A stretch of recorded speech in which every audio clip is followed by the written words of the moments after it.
Hello friends, I welcome you all. Our today's topic is sources of energy. So let's start sources of energy. हम content देख लेते हैं. Sources of energies में क्या क्या पढ़ेंगे.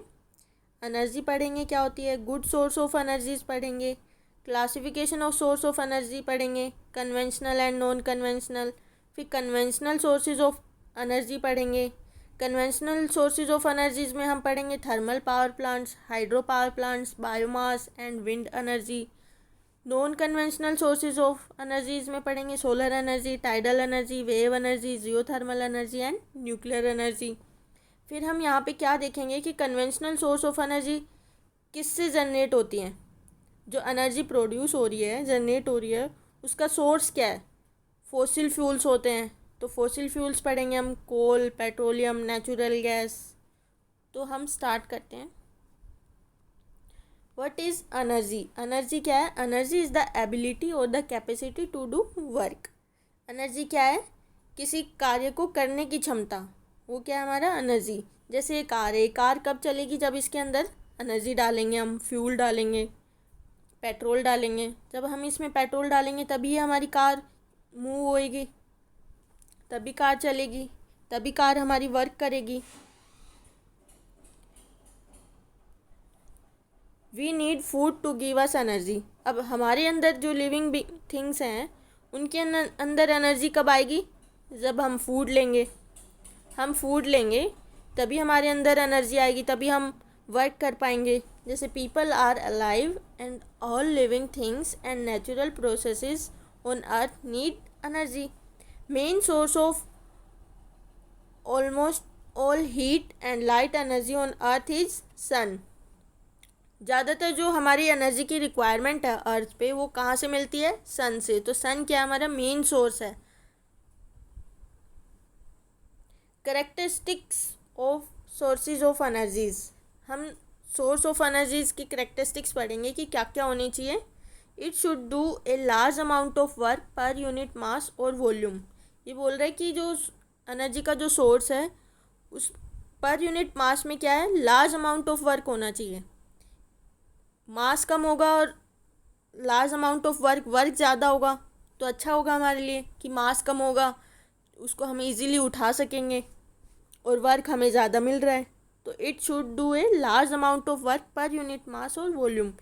It means that the output energy must be more than the input energy. It should have high calorific value. Calorific value होता है joule per KG. It means कि अमाउंट ऑफ हीट रिलीज ज़्यादा होगी पर केजी, मतलब मास कम होगा पर unit मास. कि मास कम होना चाहिए और जूल ज़्यादा होना चाहिए, मतलब एनर्जी ज़्यादा होनी चाहिए, आउटपुट ज़्यादा होनी चाहिए.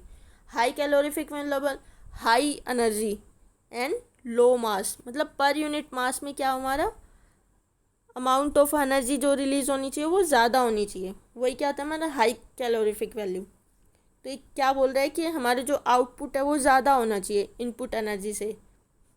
कि मास कम होना चाहिए, वर्क ज़्यादा होना चाहिए. सेकंड देखते हैं. It should be easily accessible. The energy source should be able to provide energy over a long period of time. Example coal and petroleum. और जो एनर्जी प्रोवाइड करवाते हैं वो क्या होनी चाहिए, over a long period of time, ज़्यादा time के लिए होनी चाहिए. नेक्स्ट देखते हैं. Should be easy to store and transport. वो ईजीली स्टोर कर पाएँ हम, ऐसे होना चाहिए, और ट्रांसपोर्ट भी कर पाएँ हम. जैसे most common sources of energy such as coal, petrol and LPG need to be transported to users from their points to of production. They also need proper storage. Thus, it is important to store and transport these sources safely and economically. जैसे हम petrol है, LPG हैं. जैसे LPG हैं, हमारे जो cylinders हैं वो क्या होते हैं, हमारे इजीली ट्रांसपोर्ट हो जाते हैं और हम स्टोर भी कर लेते हैं इजीली उनमें. तो हमारा क्या होना चाहिए, should be easy to store and transport होना चाहिए सोर्स ऑफ एनर्जी. नेक्स्ट देखते हैं. Safe and convenient to use. Energy sources should be safe as it is used by a large number of people and should be convenient, और safe भी होने चाहिए और convenient भी होने चाहिए। Next, source of energy. Good source of energy हम किसको बोलेंगे कि जो सोर्स है वो अच्छा है एनर्जी के लिए, कि इजी टू स्टोर, इजीली क्या हो जाए हमारा, वो स्टोर हो जाए। Example, huge storage tanks are required to store period diesel, LPG etcetera. The energy of different sources is transform into fuels and electricity with the help of technology. Good source हमने पढ़ा ना पीछे, क्या क्या होना चाहिए कि हमारे जो आउटपुट है वो ज़्यादा होना चाहिए इनपुट एनर्जी से, सेफ़ होने चाहिए, कन्वीनियंट होने चाहिए यूज़ करने में, स्टोर और ट्रांसपोर्ट भी इजी होने चाहिए। तो वही क्या होते हैं, हमारे गुड सोर्स ऑफ एनर्जी होते हैं। अब हम पढ़ेंगे जो एनर्जी सोर्सेज हैं वो दो तरह के होते हैं, non renewable energy source and renewable energy source. Non renewable energy source क्या होते हैं, नॉन रिन्यूएबल, रिन्यू मतलब फिर से यूज़ करना, नॉन मतलब नहीं, जो फिर से यूज़ नहीं होते उनको क्या बोलते हैं, नॉन रिन्यूएबल। और रिन्यूएबल जो फिर से यूज़ हो जाएं, रिन्यू हो जाएं।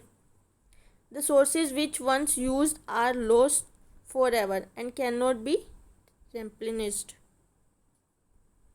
इसका मतलब क्या हुआ कि जो सोर्स है वो हमेशा के लिए ख़त्म हो जाता है और फिर उसको फिर से यूज़ नहीं कर पाते हम, तो वो क्या होते हैं हमारे नॉन रिन्यूएबल। और रिन्यूएबल क्या होते हैं, जब the sources that have inherent capacity to reappear और replenish themselves by quick cycling, reproduction and replacement within a reasonable time।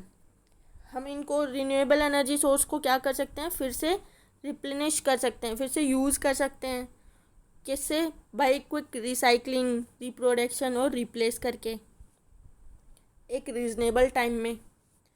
और जो नॉन रिन्यूएबल एनर्जी सोर्स होते हैं वो क्या होते हैं, पोल्यूशन करते हैं, create pollution, it does not create pollution.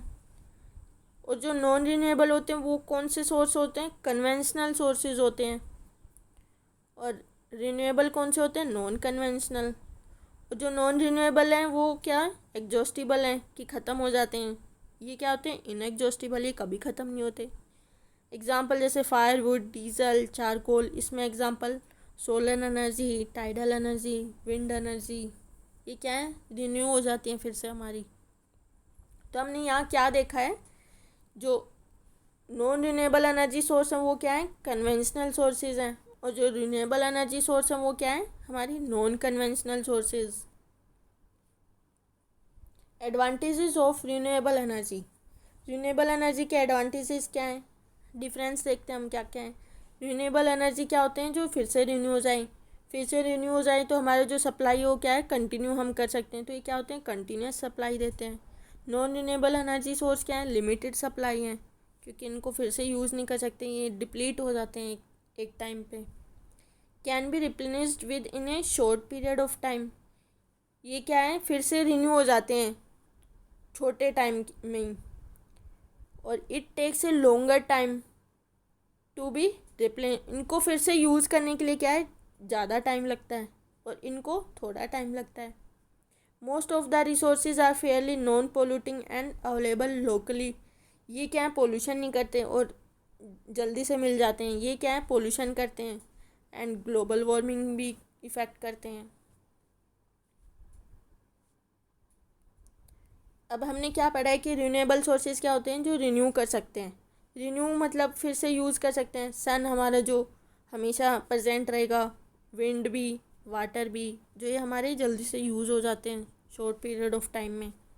Non renewable sources में क्या आते हैं, फॉसिल फ्यूल्स आते हैं। फॉसिल फ्यूल्स क्या हो जाते हैं, एक टाइम में डिप्लीट हो जाते हैं, और इनको बनने में कितना टाइम लगता है, मिलियंस ऑफ ईयर्स लगता है, तो ये नॉन रिन्यूएबल है। अब हम नेक्स्ट पढ़ेंगे classification of sources of energy. दो क्लासिफिकेशन है सोर्सेज ऑफ एनर्जी के, कौन से, conventional source of energy and second क्या है, non conventional source of energy. तो हमने पीछे पढ़ा है कि कन्वेंशनल सोर्सेज ऑफ एनर्जी क्या होते हैं, non renewable source of energy. Non renewable मतलब जिनको फिर से यूज़ नहीं कर सकते हम, एक टाइम पे वो डिप्लीट हो जाते हैं। Conventional sources of energy are those which are used extensively and meet a major portion of our energy requirement. Conventional source of energy वो सोर्सेज होते हैं जो ज़्यादा यूज़ होते हैं, मेजर पोर्शन है किसका, एनर्जी का रिक्वायरमेंट का, जो हमें एनर्जी रिक्वायरमेंट है उसका जो मेजर पोर्शन है वो कन्वेंशनल सोर्स ऑफ एनर्जी है. और कन्वेंशनल सोर्स क्या है हमारी, नॉन रिन्यूएबल है कि जो एक टाइम पे ख़त्म हो जाती हैं, डिप्लीट हो जाती हैं. एग्जाम्पल्स जैसे कि फॉसिल फ्यूल्स में क्या क्या है, coal, oil and natural gas. Second, hydro energy of water flowing in rivers. Energy किससे मिलती है, hydro energy, water flowing in rivers. Biomass energy and wind energy also fall in this category as these are being used since ancient times. Conventional का मतलब क्या होता है, traditional, जो बहुत टाइम से चलता आ रहा है. ये सोर्स ऑफ एनर्जी क्या है, बहुत टाइम से यूज़ होती आ रही हैं. But biomass energy and wind energy क्या है, एंशिएंट टाइम्स में यूज़ होते आ रहे हैं, मतलब इनको ज़्यादा टाइम नहीं हुआ यूज़ करें. ये क्या है, हमारी ट्रेडिशनल है, काफ़ी टाइम से पहले से यूज़ होते आ रहे हैं. बट इन्हें क्या है, न्यू टेक्नोलॉजी में लाया है. Biomass energy and wind energy ये अभी आए हैं, पर इनको भी काफ़ी टाइम हो गया, पर इनके कंपैरिजन में इनको कम टाइम हुआ है. तो हमारे कन्वेंशनल सोर्सेज ऑफ एनर्जी क्या हैं, जो ट्रेडिशनल सोर्स ऑफ एनर्जी हैं, जो बहुत पहले से यूज़ होते आ रहे हैं. और ये क्या है, हमारी non renewable source of energy है कि इनको फिर से यूज़ नहीं कर सकते, एक टाइम पे ये क्या है, डिप्लीट हो जाते हैं. ये लिमिटेड सप्लाई देते हैं हमें. सेकंड पढ़ेंगे non conventional sources of energy. Non conventional sources of energy क्या है, हमारी रिन्यूएबल सोर्सेज ऑफ एनर्जी है, जो फिर से रिप्लेनिश्ड हो जाते हैं, फिर से यूज़ कर सकते हैं हम उनको. Non conventional sources of energy are those which are not used extensively as the conventional ones and meet our energy requirement only a limited scale. एक लिमिटेड स्केल पे क्या कर सकते हैं, हम इनको यूज़ कर सकते हैं. एग्जाम्पल जो non conventional sources of energy हैं वो क्या है, हमारे रिन्यूएबल हो सकते हैं, फिर से हम उनको यूज़ कर सकते हैं, कंटिन्यूस सप्लाई दे सकते हैं. बट जो कन्वेंशनल वंस थे वो क्या थी, हमारी मेजर पोर्शन थे एनर्जी रिक्वायरमेंट की, उनकी ज़्यादा ज़रूरत होती है हमें. बट वो क्या है, हमें एक लिमिटेड सप्लाई देते हैं. बट नॉन कन्वेंशनल क्या है, हमें कंटिन्यूस सप्लाई देते हैं. एग्जाम्पल देखते हैं हम नॉन कन्वेंशनल सोर्सेज का. सोलर एनर्जी हमें किससे मिलती है, सन से मिलती है. सन क्या हमारा रिन्यूएबल है, जो हमेशा प्रेजेंट रहेगा. ओशियन एनर्जी मतलब रिवर भी हमेशा प्रेजेंट रहेगी. ओशन एनर्जी में क्या क्या आती हैं, tidal energy, E wave energy, ocean thermal energy, geothermal energy and nuclear energy. These sources of energy which have been tapped with the aid of advances in technology to meet our growing energy needs also called alternative sources of energy. अब जो conventional source of energy था वो क्या था, हमारा non renewable, फिर से use नहीं कर सकते उनको. तो ये क्या हमारी अल्टरनेट सोर्स ऑफ एनर्जी है कि जब वो डिप्लीट हो जाएंगे हमारे कन्वेंशनल सोर्स ऑफ एनर्जी, तो फिर हम किसको यूज़ करेंगे, non conventional source of energies को यूज़ करेंगे. तो ये क्या हमारा एक अल्टरनेट है कि वो ख़त्म होने पे हम क्या इनको यूज़ करेंगे. इसलिए इसको क्या बोला है, अल्टरनेटिव सोर्स ऑफ एनर्जी, कि हमारा साइड बाय साइड ये रखा होता है सोर्स ऑफ एनर्जी कि अगर वो ख़त्म हो गया, हमारा कन्वेंशनल सोर्स ख़त्म हो गया, तो हम किसको यूज़ करेंगे, नॉन कन्वेंशनल को यूज़ करेंगे. इसलिए इसको क्या बोला है, अल्टरनेटिव सोर्स ऑफ एनर्जी. तो non conventional source of energies क्या है, हमारी अल्टरनेटिव सोर्स ऑफ एनर्जी हैं, जो कि रिन्यूएबल हैं, फिर से रिन्यू कर सकते हैं हम उनको, कंटिन्यूस सप्लाई देते हैं हमें. अब हम स्टार्ट करेंगे conventional sources of energy. Conventional sources of energy हमने क्या पढ़ा है, क्या होता है कन्वेंशनल सोर्सेज ऑफ एनर्जी हमने क्या पढ़ा है कि ये क्या होते हैं, नॉन रिन्यूएबल होते हैं. नॉन रिन्यूएबल मतलब फिर से यूज़ नहीं कर सकते, एक टाइम पे क्या हो जाएंगे, वो डिप्लीट हो जाएंगे.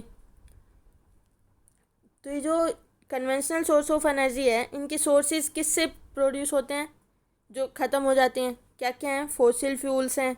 फॉसिल फ्यूल्स में हम यहाँ पढ़ेंगे कोल, पेट्रोल एंड नेचुरल गैस. तो फर्स्टली हम यहाँ क्या पढ़ेंगे, फॉसिल फ्यूल्स पढ़ेंगे, जिससे एनर्जी जनरेट होती हैं, सोर्स पढ़ेंगे अभी.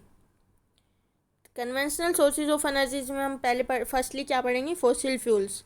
फॉसिल फ्यूल्स क्या हैं, there were meaning of pre historic plants and animals which got buried deep inside the earth millions of years ago. Fossil fuels किससे बनते हैं, जो डेड प्लांट्स एंड एनिमल्स होते हैं जो अर्थ में काफ़ी मिलियन ऑफ ईयर्स अगो से पहले क्या मतलब इनको नीचे अर्थ में क्या दबा देते हैं एनिमल्स और प्लांट्स को, तो उनकी जो डेड बॉडीज़ हैं उनसे बनते हैं फॉसिल फ्यूल्स। और कैसे बनते हैं उनको, हम फ्यूल्स को कैसे करते हैं, due to excess of heat and high pressure inside the अर्थ।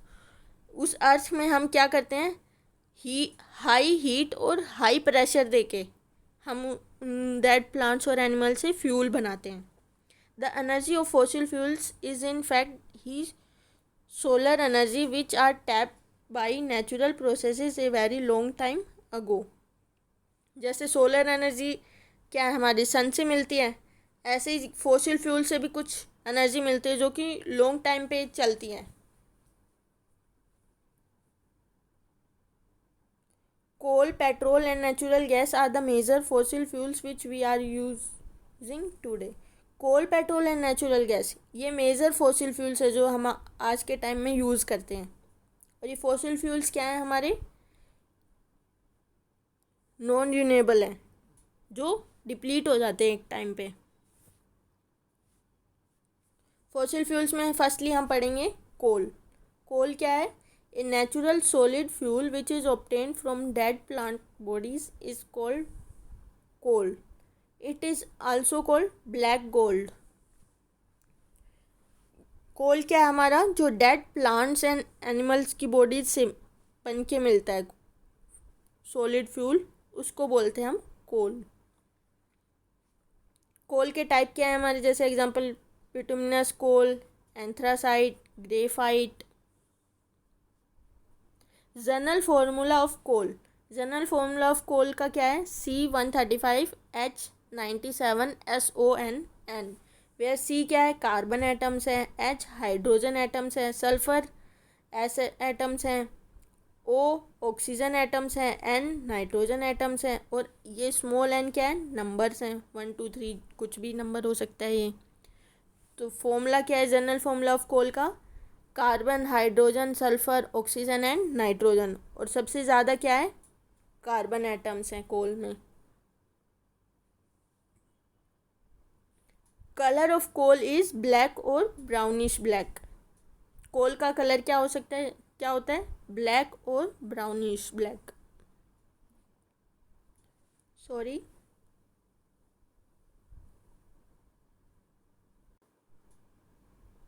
और ये कोल कैसे बनता है, डेड बॉडीज से, प्लांट्स और एनिमल्स की, उसमें हम क्या करते हैं, हाई हीट और प्रेशर अप्लाई करते हैं, तब ये बनता है कोल। कंपोजिशंस क्या क्या हैं कोल में, coal contains carbon, hydrogen, nitrogen, oxygen and sulphur atoms and ash. ये हमने देखा है ना, जनरल फॉर्मूला ऑफ कोल का क्या होता है, कार्बन, हाइड्रोजन, इन सब से बनता है कोल का जो फॉर्मूला है। तो इन सब के क्या देखेंगे हम, कंपोजिशन कितना कितना है। सबसे ज़्यादा हमने देखा था कार्बन है, कार्बन कितना है 75%, सल्फर कितना है 5%, नाइट्रोजन कितना है 11%, हाइड्रोजन कितना है 5%, ऑक्सीजन कितना है 8% और ऐश कितना है 10%। तो सबसे ज़्यादा हमने देखा है कि कोल में क्या है, कार्बन है जो कि 75% है। फॉर्म्स, स्टेजेस और रैंक्स। फॉर्म्स, स्टेजेस या फिर रैंक्स क्या बोल सकते हैं हम, या तो फॉर्म्स ऑफ कोल, फॉर्मेशन कैसे होता है कोल का, on basis of carbon content are, firstly क्या बनता है, पीट। पीट में कितना कार्बन होता है 59%। फिर क्या बनता है, लिग्नाइट, इसमें होता है 62 से 69%। सब बिटुमिनस कोल बनता है, फिर उसमें 72% कार्बन होता है। फिर उसके बाद बनता है बिटुमिनस कोल, इसमें बनता है कार्बन 79%। फिर बनता है एंथ्रासाइट कोल, इसमें कार्बन की परसेंटेज 91%। देन फिर क्या बनता है, ग्रेफाइट, उसमें कार्बन कितना है, हमारा पूरा कार्बन है वो 100% कार्बन। तो हमने देखा ना पीछे क्या है, स्टेजेस, ऑफ कोल। तो यहाँ देखेंगे हम फॉर्मेशन कैसे हुआ है। From dead buried plant and animal coal is form due to bacterial and chemical reactions.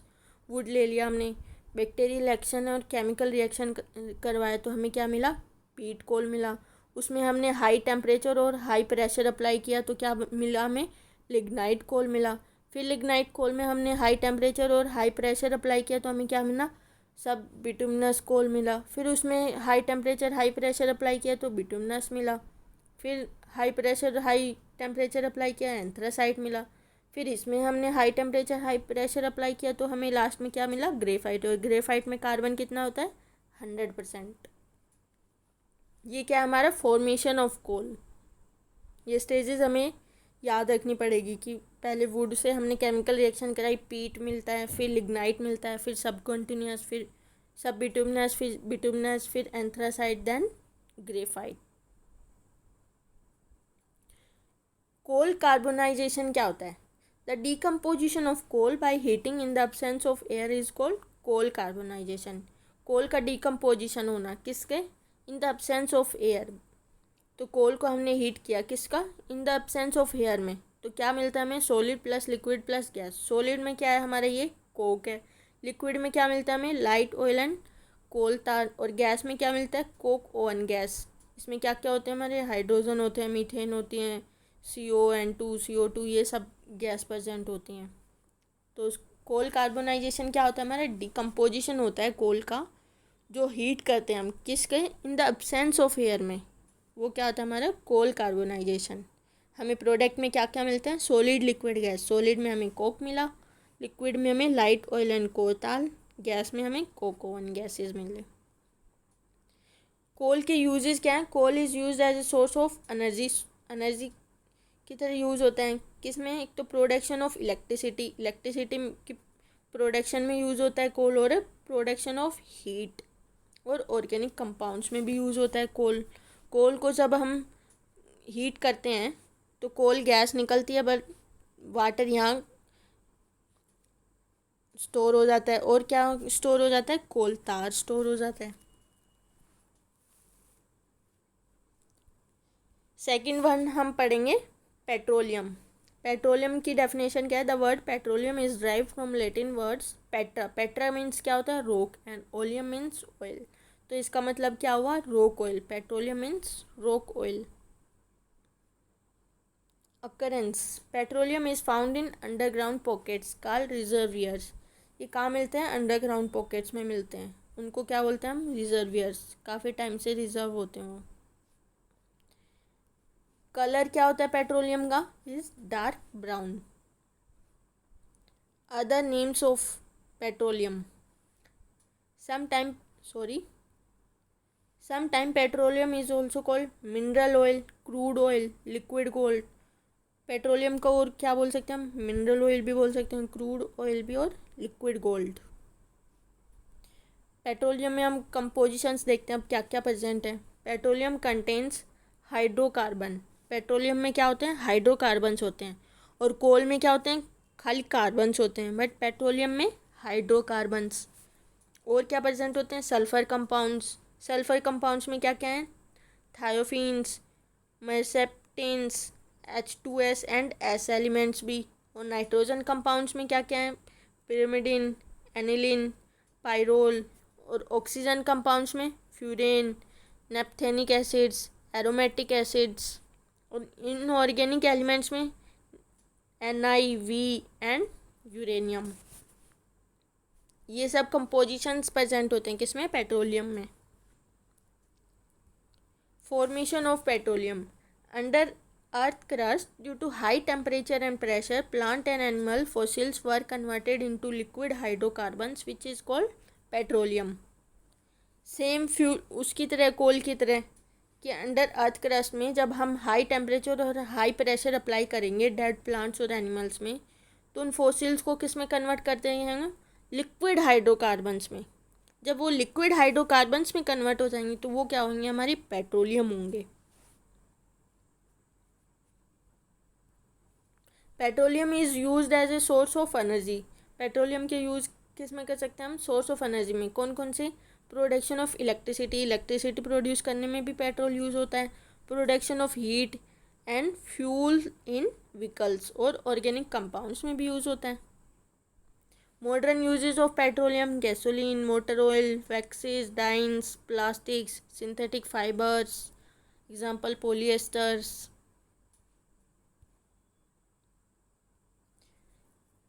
Various constituents of petroleum and their uses. हमने पढ़ा ना कि पेट्रोलियम में कंपोजिशंस पढ़े हमने, हाइड्रोकार्बन्स, सल्फर्स। तो उन सब के कंस्टिट्यूएंट्स की क्या हम यूजेस देखते हैं क्या है। जैसे हमने कंस्टिट्यूएंट देखा पेट्रोलियम का, एलपीजी है, लिक्विड पेट्रोलियम गैस। ये कहाँ यूज़ होता है, fuel for home and industry. Petrol, petrol कहाँ यूज़ होता है, motor fuel, solvent for dry cleaning.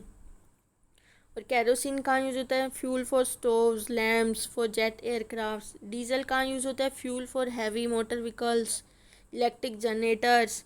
Lubricant oil कहाँ लुब्रिकेशन में यूज़ होता है, प्योरीफिकेशन पैराफिन वैक्स कहाँ यूज़ होता है, ऑइंटमेंट, कैंडल्स, वैसलीन। और ब्यूटामिन कहाँ यूज़ होता है, पेंट्स में होता है और रोड सरफेसिंग में होता है। तो ये सब कंस्टिट्यूएंट्स हैं किसके, पेट्रोल के, और इनका यूज़ यहाँ पे होता है। नेक्स्ट थर्ड वन फ्यूल हम पढ़ेंगे क्या है, natural gas. Natural gas is a mixture of low boiling hydrocarbons and other gases. Natural gas क्या है, एक मिक्सचर है किसका, लो बॉइलिंग हाइड्रोकार्बन्स का और अदर गैसेज का। Fossil fuel energy, natural gas क्या है हमारी, natural gas is basically a mixture of gases commonly methane, ethane, propane and butane. हमें याद रखना पड़ेगा कि नेचुरल गैस किस किस का मिक्सचर है, मीथेन का है, इथेन का, प्रोपेन का एंड ब्यूटेन का। The gas does not contain sulphur, it makes, इसमें सल्फर नहीं है। हमने पीछे देखा है ना कि कोल और पेट्रोल में क्या है, सल्फर प्रेजेंट होता है, सल्फर कंपाउंड प्रेजेंट होता है, बट नेचुरल गैस में क्या है, हमारा सल्फर प्रेजेंट नहीं होता। It makes the fuel cleanest. It is called LPG, liquid petroleum gas, when propane and butane are detached. अब नेचुरल गैस में हम कंपोजिशंस देखते हैं किस किस के कितना कितना है। The general composition of natural gas based on volume is methane 80 से 85% होता है। C2H6 कितना होता है, 2 से 3%। C3H8 भी 2 से 3% होता है। C4H10 कितना होता है, 3 से 5% होता है। कार्बन डाइऑक्साइड कितना होता है, 1.82% होता है। नाइट्रोजन कितना होता है, 2.5% होता है। नेचुरल गैस के यूजेस क्या है, natural gas is use for cooking, heating water, electricity, lighting fire, fertiliser formation, hydrogen formation and methane production. Advantages of fossil fuels, अभी हमने यहाँ क्या पढ़ा है, फॉसिल फ्यूल्स पढ़ा है, coal, petroleum and natural gas. तो उनका एडवांटेजेस पढ़ेंगे कि इनके क्या लाभ हैं। A major advantage of fossil fuel is their capacity to generate huge amounts of electricity in just a single location. It means कि इनका आउटपुट अच्छा रहता है कि एक सिंगल लोकेशन पे huge amount of electricity generate कर देते हैं fossil fuels. Fossil fuels are very easy to find.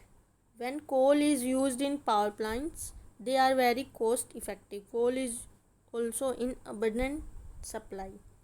Transporting oil and gas to the power station can be made through the use of pipes, making it an easy task. Power plants that utilize gas are very efficient. Power stations that make use of fossil fuels can be constructed in almost any location. This is possible as long as large quantities of fuel can be easily brought to the power plants. अब हम पढ़ेंगे disadvantages of fossil fuels. Pollution is a major disadvantage of fossil fuels. Major क्या disadvantage है, ये pollution create करते हैं। This is because they give off carbon dioxide when burn thereby causing a greenhouse effect. क्यों, क्योंकि fossil fuels किससे बने हैं, कार्बन डाइऑक्साइड से बने हैं। और कार्बन डाइऑक्साइड जब बर्न होता है तो किसको इफेक्ट करता है, ग्रीन हाउस इफेक्ट को। तो ये क्या क्रिएट करते हैं, पोल्यूशन क्रिएट करते हैं। तो इट कॉजेज पोल्यूशन और ग्लोबल वार्मिंग को भी इफ़ेक्ट करेंगे, क्यों ग्रीन हाउस इफ़ेक्ट हो रहा है, कोज तो ग्लोबल वार्मिंग ही इफ़ेक्ट होएगा इससे. This is also the main contributory factor to the global warming experience by an earth today. Coal also produces CO2 when burned compared to burning oil or gas. Additionally, it gives off sulfur dioxide, a kind of gas that creates a acid rain. और SO2 की वजह से क्या है, acid rain create होती है. तो ये सब क्या है, disadvantage of fossil fuels. Environmentally next one देखते हैं. Environmentally the mining of coal results in the destruction of wide areas of land. Mining this fossil fuel is also difficult and may endanger the lives of miners. Coal mining is considered one of the most dangerous jobs in the world. हमने क्या पढ़ा है अब, fossil fuels. Fossil fuels में कोल पढ़ा, petroleum पढ़ा and third one is natural gas पढ़ा.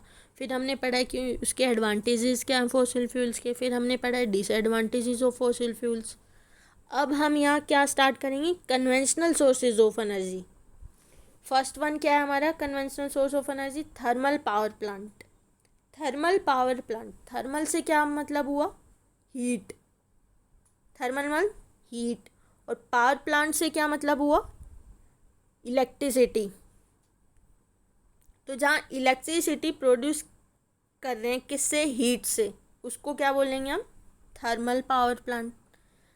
Thermal power plant क्या है, a thermal power plant generates electric power from heat produced by burning fossil fuels. Fossil fuels में हमने पढ़ा ना, कोल एंड पेट्रोलियम. तो थर्मल पावर प्लांट क्या है, जहाँ इलेक्ट्रिसिटी जनरेट की जाती है किससे, हीट से. और हीट किसको किया जाता है, फॉसिल फ्यूल्स को.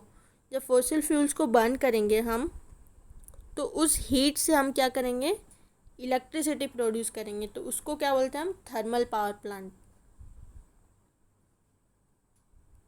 प्रोसेस देखते हैं हम थर्मल पावर प्लांट का. ये एक हमारा थर्मल पावर प्लांट है. हमने क्या, फॉसिल फ्यूल्स लिया है, कोल. कोल को हमने यहाँ डाला. कोल को क्या किया हमने, क्रश कर लिया, छोटे छोटे टुकड़ों में कर लिया. फिर इसको हमने यहाँ डाला.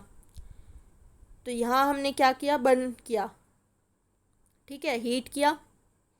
कोल्स को क्या किया हमने, यहाँ हीट किया. और इधर क्या है, ये कंडेंसर है. कंडेंसर से हमने यहाँ वाटर सप्लाई किया है. अब इन ट्यूब्स में क्या है, वाटर जा रही है, पाइप्स में वाटर जा रहा है. अब यहाँ हीट प्रोड्यूस हो रही है, तो वाटर का क्या बन जाएगा, स्टीम. लिक्विड किस फॉर्म में आ जाएगा, स्टीम फॉर्म में आ जाएगा. तो यहाँ से हमने स्टीम पास करवाई टरबाइंस में. ये टरबाइंस है, टरबाइंस की प्लेट है. अब जब यहाँ से स्टीम पास होएगी टरबाइंस की तरफ, तो टरबाइंस क्या करने लग जाएंगे, घूमने लग जाएंगे. टरबाइंस की जो प्लेट्स हैं वो घूमने लग जाएंगी. जब टरबाइंस की प्लेट घूमने लग जाएगी, तो जनरेटर की कोयल भी घूमने लग जाएगी. क्यों, क्योंकि इसके साथ कनेक्ट है. तो जनरेटर की कोयल जब घूमने लग जाएगी, तो क्या हो जाएगा, इलेक्ट्रिसिटी जनरेट हो जाएगी. इलेक्ट्रिसिटी जनरेट हो जाएगी, तो हम क्या है, ट्रांसमिशन लाइन्स के थ्रू क्या है, इलेक्ट्रिसिटी पास करा देंगे. तो ये क्या हो रही है, हमारे यहाँ इलेक्ट्रिसिटी प्रोड्यूस हो रही है किससे, फॉसिल फ्यूल्स से, कोल से. कोल ले लो, कुछ भी ले लो यहाँ पे, फॉसिल फ्यूल्स, उसको हमने क्या किया है, हीट किया है. हीट करने से क्या हमारी इलेक्ट्रिसिटी प्रोड्यूस हो रही है. कोल को हमने हीट करा तो क्या हो मिली हमें, इलेक्ट्रिसिटी. तो ये क्या हमारा thermal power plant.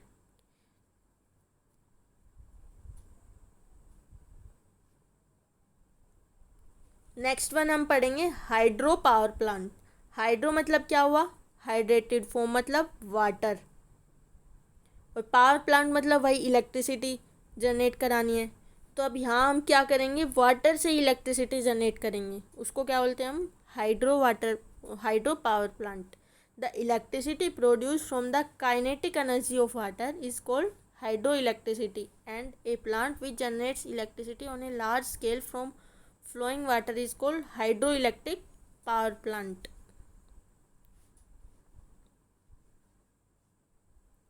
Third one हम पढ़ेंगे बायोमास.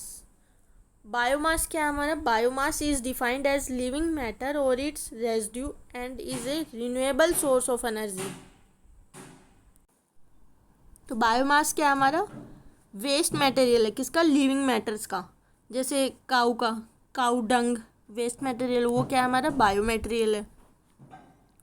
और ये बायोमास एनर्जी जो है वो हमारी क्या है? हमारी जो एंशेंट टाइम्स से यूज़ हो रहे हैं, बायोमास एनर्जी हमारी एंशेंट टाइम से यूज़ हो रही है। जो हमारी टेक्नोलॉजी है वो इम्प्रूव करी गई है।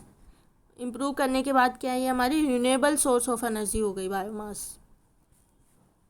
बायोमास एनर्जी जैसे agriculture and forest residues, carbonaceous waste, biodegradable organic effluents from industries. तो बायोमास क्या है? हमारी जो वेस्ट मटेरियल लिविंग मैटर्स के। बायो एनर्जी देखते हैं हम कैसे जनरेट होती है। स्लरी, स्लरी क्या होता है हमारा? जो बायोमास है, बायोमास मतलब वेस्ट मटेरियल ऑफ एनिमल्स जैसे काऊ डंग, तो उसको लिक्विड के साथ मिलाना, मिक्स कर देना, उसको क्या बोलते हैं हम? स्लरी। काऊ डंग को जब हम वाटर के साथ मिक्स कर देंगे तो हमारा स्लरी बन जाएगा। स्लरी को हमने यहाँ से पास करवाया, यहाँ हमने डाइजेस्टर में भेजा, डाइजेस्टर से यहाँ हमें गैस मिलेगी, तो गैस टैंक में जाएगी गैस, और यहाँ से गैस आउटलेट गैस निकाल ली हमने। बाकी जो सॉलिड फॉर्म है वो मैन्योर इधर आ जाएगा, उसको हम किस में यूज़ कर लेंगे? फर्टिलाइज़र में। हमने सुना है ना कि काऊ डंग किस में यूज़ होता है? फर्टिलाइज़र में होता है। तो यहाँ से गैस निकाल ली हमने और यहाँ सॉलिड फॉर्म किस में आ गया? फर्टिलाइज़र में यूज़ हो गया। नेक्स्ट वन हम पढ़ेंगे विंड एनर्जी। विंड मतलब क्या होता है? फ्लो ऑफ एयर, मतलब मोशन ऑफ एयर। एयर का जो फ्लो होता है, मोशन होता है, उसको बोलते हैं हम क्या? विंड। तो विंड एनर्जी क्या होती है? The motion of air along that is parallel to the surface of the earth is called wind.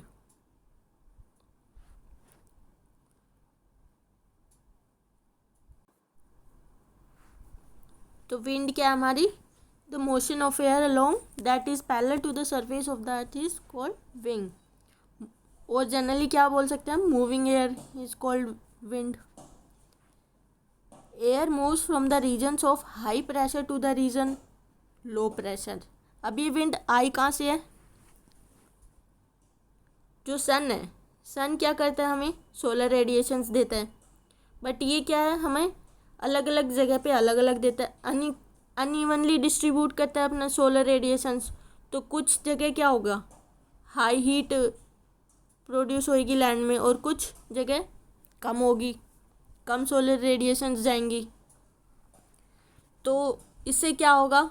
जो ज़्यादा हीट होगी तो क्या होगा? वहाँ पे प्रेशर लो होगा, और कम हीट होगी, कम सोलर रेडिएशंस आएंगी, वो क्या वहाँ क्या होगा? लो प्रेशर होगा, सॉरी हाई प्रेशर होगा। तो हाई प्रेशर से लो प्रेशर क्या होती है हमारी? एयर मूव्स होती हैं।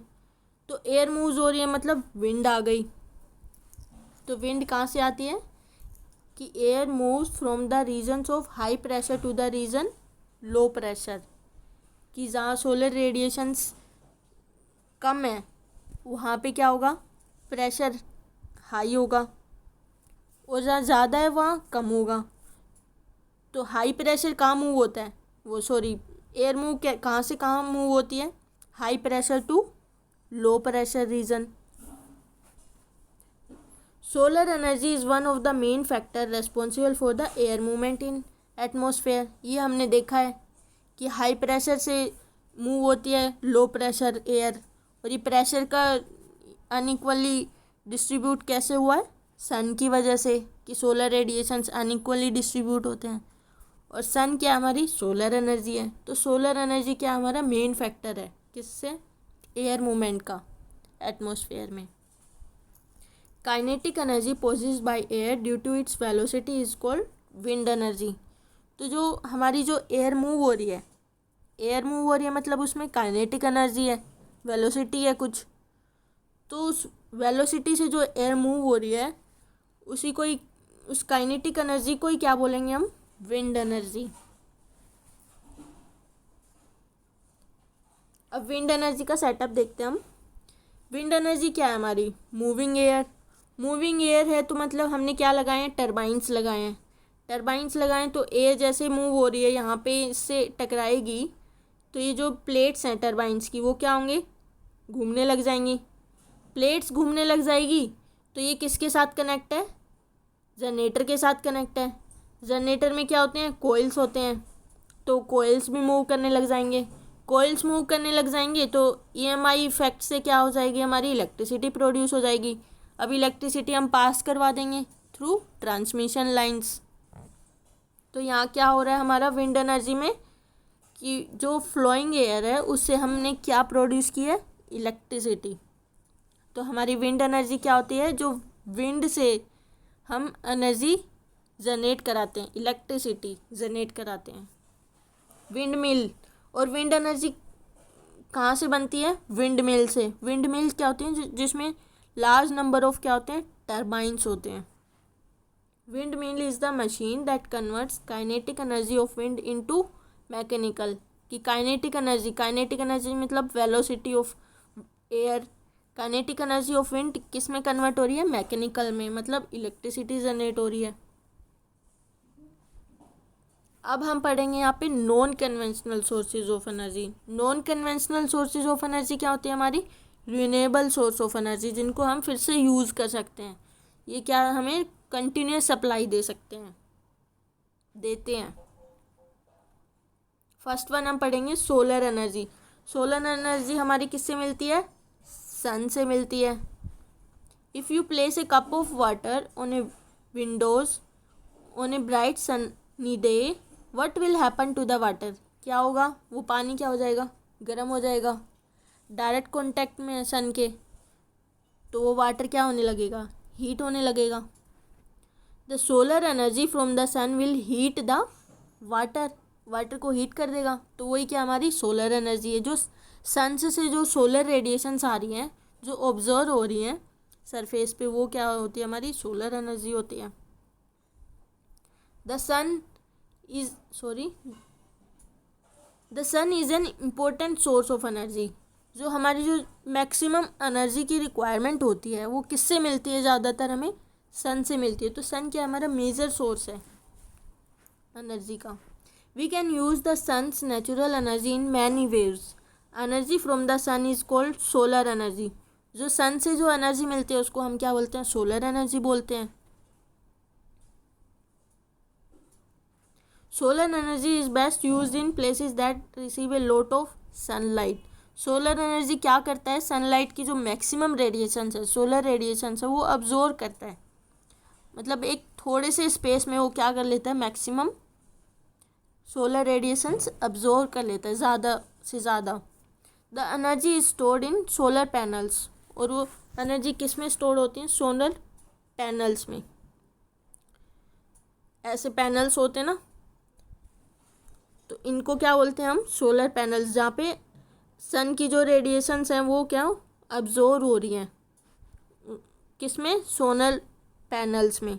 और सोलर पैनल्स में क्या होते हैं? छोटे छोटे सोलर सेल्स होते हैं जो डिस्ट्रीब्यूट होते हैं। और वो सोलर सेल्स किससे बने होते हैं? सिलिकॉन से बने होते हैं। और सिलिकॉन क्या होता है? हमारा सेमी कंडक्टर होता है। और सेमी कंडक्टर क्या होते हैं? जो इलेक्ट्रॉन्स होते हैं सेमी कंडक्टर में, जब सन्स की जो रेडिएशन उस सिलिकॉन पे पड़ती है, इस पे सोलर पैनल्स पे पड़ती है, मतलब सिलिकॉन्स पे पड़ती है, तो इलेक्ट्रॉन्स क्या हो जाते हैं? मूव करने लग जाते हैं। सिलिकॉन के जो अंदर इलेक्ट्रॉन्स है वो क्या करने लग जाते हैं? मूव करने लग जाते हैं। उसमें काइनेटिक एनर्जी आ जाती है इलेक्ट्रॉन्स की। तो उनके मूवमेंट से, इलेक्ट्रॉन्स के मूवमेंट से क्या होती है? हमारी इलेक्ट्रिसिटी प्रोड्यूस हो जाती है। अब डिसएडवांटेज ऑफ सोलर एनर्जी क्या है? The production is low during winters and on cloudy days. अब क्लाउडी डेज में और विंटर्स के टाइम में क्या होता है? हमारा सन बहुत कम निकलता है, सोलर रेडिएशंस हमें कम देखने को मिलते हैं, तो उस टाइम पे हमारा सोलर एनर्जी प्रोडक्शन कम हो जाएगा। Installation and the initial cost of the materials are expensive. और ये बहुत महंगे होते हैं इनके installations. Space consumption is more, और ये ज़्यादा स्पेस भी लेते हैं। नेक्स्ट वन हम पढ़ेंगे ocean energy system, tidal energy. Tidal energy क्या है हमारी? Everyday movement of water level along the coast is known as a tide. Tide किसको बोलते हैं? Everyday movement of water levels. हमने देखा है ना कि रिवर में क्या होता है, वाटर का लेवल कभी हाई हो जाता है, कभी लो हो जाता है, तो उन वाटर लेवल्स को क्या बोलते हैं हम? Tides. The energy drive from rising and falling ocean tide is called tidal energy. वो जो राइजिंग हो रहा है, फॉलिंग हो रहा है टाइड्स का, उनसे क्या हम करते हैं? एनर्जी ड्राइव करते हैं। वो कौन सी एनर्जी होती है हमारी? Tidal energy. जो फॉलिंग और राइजिंग टाइड से जो हम एनर्जी डिराइव करते हैं उनको क्या बोलते हैं हम? Tidal energy. अब देखते हैं हम कैसे टाइडल एनर्जी प्रोसेस इसका काम करती है। टाइडल एनर्जी, अगर हमने पढ़ा है टाइडल एनर्जी क्या है, या तो टाइड्स अप होते हैं या टाइड्स डाउन होते हैं, और ये कहाँ जाके टकराती है? बिल्कुल एंड पे। अब जब हमने यहाँ सेटअप लगाया, यहाँ पे हमने टरबाइंस लगाए, ये हमारा जनरेटर है, ये हमारी ट्रांसमिशन लाइन से जो इलेक्ट्रिसिटी पास होएगी। तो टाइडल एनर्जी क्या होती है हमारी? जो टाइड्स से जो एनर्जी प्रोड्यूस होती है। अब टाइड्स हमारे या तो राइजिंग हो सकते हैं या फिर फॉलिंग हो सकते हैं। जब टाइड्स हाई आती हैं, यहाँ पे क्या आ रही है? टाइड्स हाई आ रही है। टाइड्स हाई आने पे क्या होगा? इसका काइनेटिक एनर्जी ज़्यादा होगी, मोशन ज़्यादा होगा, फ्लो ज़्यादा होगा वाटर का। तो जब हाई टाइड्स आई तो ये टरबाइंस के गेट्स खुल जाएंगे और टरबाइंस की जो प्लेट्स हैं वो मूव करने लग जाएंगी।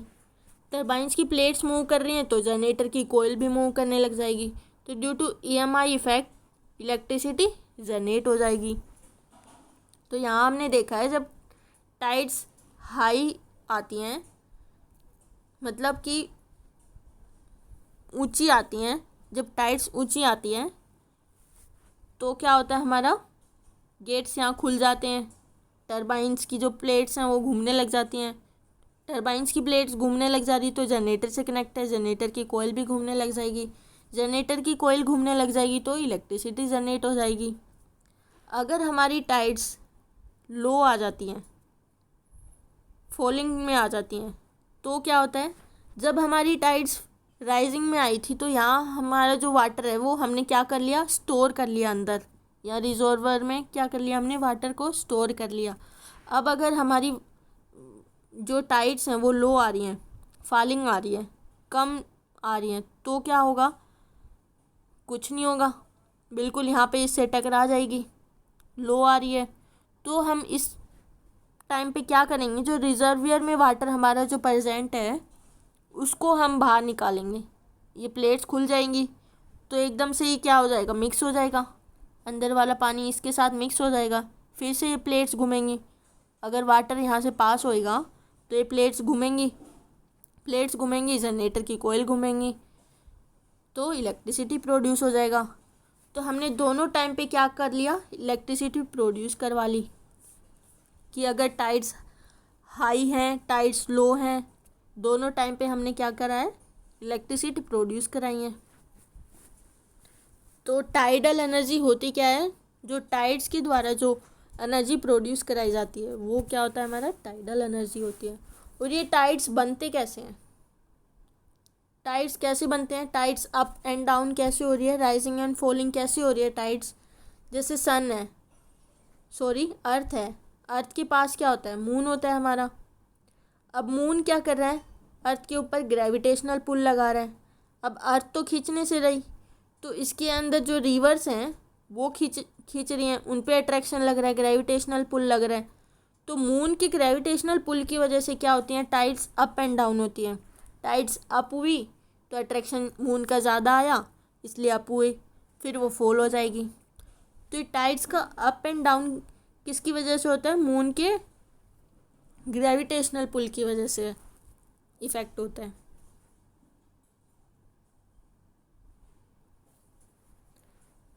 To harness the power of rising and falling tides to generate electricity requires. क्या क्या इसको यूज़ करने के लिए क्या क्या रिक्वायर है? A minimum tidal range of 8 metre between high and low tides, a narrow bay और estuary mouth of a large ocean where the tide enters that maximizes the force of tidal flow in and out.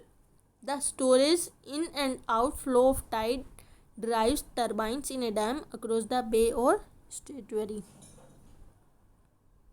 तो जो tidal energy के अंदर जो ये rising falling tides use कर रहे हैं हम टू जनरेट इलेक्ट्रिसिटी, तो इसमें कुछ ये कंडीशंस हैं कि ये सब यूज़ करनी पड़ती है हमें. Next, merits of tidal energy. इसके क्या क्या मेरिट्स हैं? It is an inexhaustible and renewable source of energy. Renewable कैसे है? रिवर का पानी यूज़ हो रहा है, वो कभी ख़त्म नहीं होगा. और इनएग्जॉस्टिबल है, मतलब कभी डिप्लीट नहीं होगा. तो it is an inexhaustible and renewable source of energy. और क्या है ये? Independent of uncertainty of rainfall. और ये रेनफॉल पे डिपेंड तो है, बट ऐसा डिपेंड नहीं है कि जब होएगी तभी इलेक्ट्रिसिटी प्रोड्यूस होगी, ऐसा तो नहीं है. क्यों? रिवर में तो वाटर प्रेजेंट है. Even if there is a continuous dry spell of even if there is a continuous dry spell for many years, there is no effect on tidal power generations. This is a pollution free, कोई pollution भी नहीं है, source of energy, as it neither requires any fuel or nor does it produce any unhealthy waste. A tidal power plant does not require large area of valuable land as it built on the bay or estuary. अब हमने पढ़ लिया कि tidal energy अच्छी है, merits हैं इसके. अब हम पढ़ेंगे लिमिटेशंस ऑफ टाइडल एनर्जी. क्या क्या कमी रह जाती है? Due to variation in tidal range the power output is variable. अब टाइड्स कभी हाई आ रही हैं, कभी लो आ रही हैं. Rising and falling of tides की वजह से हमारा जो आउटपुट है वो क्या करता है? वेरी कर जाता है. तो ये हमारी एक लिमिटेशन हो गई कि power generation is intermittent and is not very large. कि पावर जनरेशन क्या है? हमारे कंटिन्यूस सप्लाई नहीं दे पाता, वेरिएबल होता है. और इसीलिए क्या है, ये हमारी लिमिटेशंस है टाइडल एनर्जी की. हमें इसमें जो आउटपुट है वो क्या है? कंटिन्यूस सप्लाई नहीं दे पाता, वेरी करता है. क्यों? क्योंकि टाइड्स क्या है हमारी राइजिंग होती हैं, फॉलिंग हो रही है, उस वजह से क्या इलेक्ट्रिसिटी में इफेक्ट आ जाता है. There are very few suitable sites available for construction of dams. The most difficult problem in the use of tidal power are the barrage construction in areas of high tidal flow and corrosion of barrage sluiceways and turbines by salty sea waters. और काफ़ी time और कुछ problem ये भी हो जाती है कि जो रिवर में है जो वाटर है वो क्या है? सॉल्टी सी वाटर है. तो उससे क्या हो जाता है? हमारा कोरोजन आ जाता है. तो ये सब क्या है? हमारी लिमिटेशंस है टाइडल एनर्जी की. नेक्स्ट हम पढ़ेंगे जियोथर्मल एनर्जी. जियोथर्मल एनर्जी क्या है हमारी? Geothermal energy is the heat of the अर्थ. क्या है हमारी? जो अर्थ के अंदर जो हीट प्रेजेंट है नेचुरली, उसमें से ही हम क्या निकालते हैं? एनर्जी जनरेट करते हैं. उसको क्या बोलते हैं हम? Geothermal energy. And is the naturally occurring. ये क्या हमारी नेचुरल प्रेजेंट होती है हीट. जो अर्थ के अंदर जो नेचुरल हीट प्रेजेंट होती है, उस हीट से हम क्या करते हैं? इलेक्ट्रिसिटी प्रोड्यूस कराते हैं. उसको क्या बोलते हैं हम? Geothermal energy. And is naturally occurring thermal energy found with in rock formations and the fluids held with in those formation. Geothermal energy is one of those few sources of energy that do not come directly or indirectly from the solar energy. अब geothermal का हम process देखते हैं कैसे होता है. Geothermal reservoirs किस में होते हैं? हमारे रॉक सॉल्ट्स में होते हैं, जो अर्थ में हमारी हीट प्रेजेंट होती है. अब अर्थ से हमारी हीट प्रेजेंट यहाँ हमने पास करवाई, तो अर्थ के अंदर जो हीट प्रेजेंट है वो किस किस फॉर्म में? स्टीम में और हॉट वाटर में. तो हमने यहाँ इसमें अलग कर ली, स्टीम अलग कर लिया, हॉट वाटर अलग कर लिया. स्टीम यहाँ से पास करवाई किस में? टरबाइंस में. टरबाइंस की प्लेट घूमेंगी तो जनरेटर की कोयल भी घूमेगी। Due to EMI effect electricity produce हो जाएगी। तो हम ट्रांसमिशन लाइंस के थ्रू क्या कर देंगे, इलेक्ट्रिसिटी पास करवा देंगे। और जो यहाँ पे हॉट वाटर था उसको हमने फिर से क्या कर दिया, जियोथर्मल रिजर्वर में पास करवा दिया इंजेक्शन वेल की थ्रू। फिर ये वाटर जो हमारा जो हॉट वाटर इसके अंदर आ गया जियोथर्मल रिजर्वर में, फिर से ये हीट एनर्जी अर्थ के अंदर जो हीट एनर्जी प्रोड्यूस हो रही है उससे क्या बन जाएगी, स्टीम प्रोड्यूस हो जाएगी। तो ये क्या हमारा क्या हो रहा है यहाँ पे, स्टीम से हमने क्या किया है, स्टीम एंड हॉट वाटर से हमने क्या किया है, इलेक्ट्रिसिटी प्रोड्यूस करवाई है। जो स्टीम है वो कहाँ से आ रही है, हमारी अर्थ के अंदर जो हीट प्रेजेंट है, नेचुरली ओकरिंग हीट प्रेजेंट है जो अर्थ के अंदर, उससे हमने स्टीम बनाई है। और स्टीम से हमने क्या प्रोड्यूस कराई है, इलेक्ट्रिसिटी प्रोड्यूस कराई है। इस प्रोसेस को क्या बोलते हैं हम, जियोथर्मल एनर्जी। नेक्स्ट हम पढ़ेंगे न्यूक्लियर पावर। न्यूक्लियर पावर क्या है, the ever increasing demand of more and more reservoirs of power has encouraged scientists to discover newer, better and stronger sources of energy. Nuclear power है क्या, is the most tremendous non renewable source of energy है। इसको फिर से renew नहीं कर सकते, ये एक बार ही यूज़ होता है। न्यूक्लियर पावर होता क्या है, जैसे एटॉमिक बॉम्ब होते हैं उनको क्या बोलते हैं हम, न्यूक्लियर पावर। एटॉमिक बॉम्ब किससे बनते हैं, न्यूक्लियर पावर किसके थ्रू होता है, हैवी एटम्स जैसे यूरेनियम को हम किससे पास करवाते हैं, एक स्लो मूविंग न्यूट्रॉन से। तो जो हैवी एटम यूरेनियम का जो न्यूक्लियस है वो क्या हो जाता है, हमारा सेपरेट हो जाता है, टूट जाता है। तो उसको ही क्या बोलते हैं हम, न्यूक्लियर पावर। वहाँ पे क्या हो जाता है, न्यूक्लियर फ्यूजन हो जाता है। The nuclear power is produced by using uranium. Uranium किससे क्या होता है, हैवी एटम होते हैं। न्यूक्लियर पावर किससे प्रोड्यूस होते हैं, हैवी एटम से, like uranium which is mined in different parts of the world.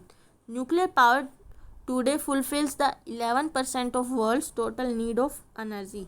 Nuclear power station works in pretty much the same way as fossil fuels burning stations, except that a chain reaction inside a nuclear reactor makes the heat instead. Advantage क्या है nuclear power का, nuclear power cost about the same as coal, so it's not expensive to make, do not produce smoke और CO2, so it does not contribute to the greenhouse effect, produces huge amount of energy from small amount of fossil fuels मतलब fuels, produces small amount of waste, nuclear power is reliable। अब हमने यहाँ पे क्या क्या पढ़ लिया, conventional source of पढ़ा है, सोर्स ऑफ एनर्जी पढ़ा है, और second non conventional source of पढ़ा है, सोर्स ऑफ एनर्जी पढ़ा है। अब हम यहाँ पे क्या पढ़ेंगे, advantages of renewable energy sources. हमने क्या क्या पढ़े हैं, conventional and non conventional source of energy पढ़े हैं। उसी में हमने क्या देखे हैं कि कुछ क्या होते हैं, रिन्यूएबल एनर्जी सोर्सेज होते हैं, कुछ नॉन रिन्यूएबल एनर्जी सोर्सेज होते हैं। तो अब हम क्या पढ़ेंगे, एडवांटेज पढ़ेंगे कि रिन्यूएबल एनर्जी सोर्सेज का एडवांटेजेस क्या क्या है। Renewable energy sources consist of solar, hydro, wind, geothermal, ocean and biomass. Renewable क्या होते हैं, जो फिर से रिन्यू कर सकते हैं, ये एक टाइम पे डिप्लीट नहीं होते। तो सोलर सन कभी डिप्लीट नहीं होगा, हाइड्रो वाटर भी कभी डिप्लीट नहीं होगा, विंड भी कभी डिप्लीट नहीं होगा।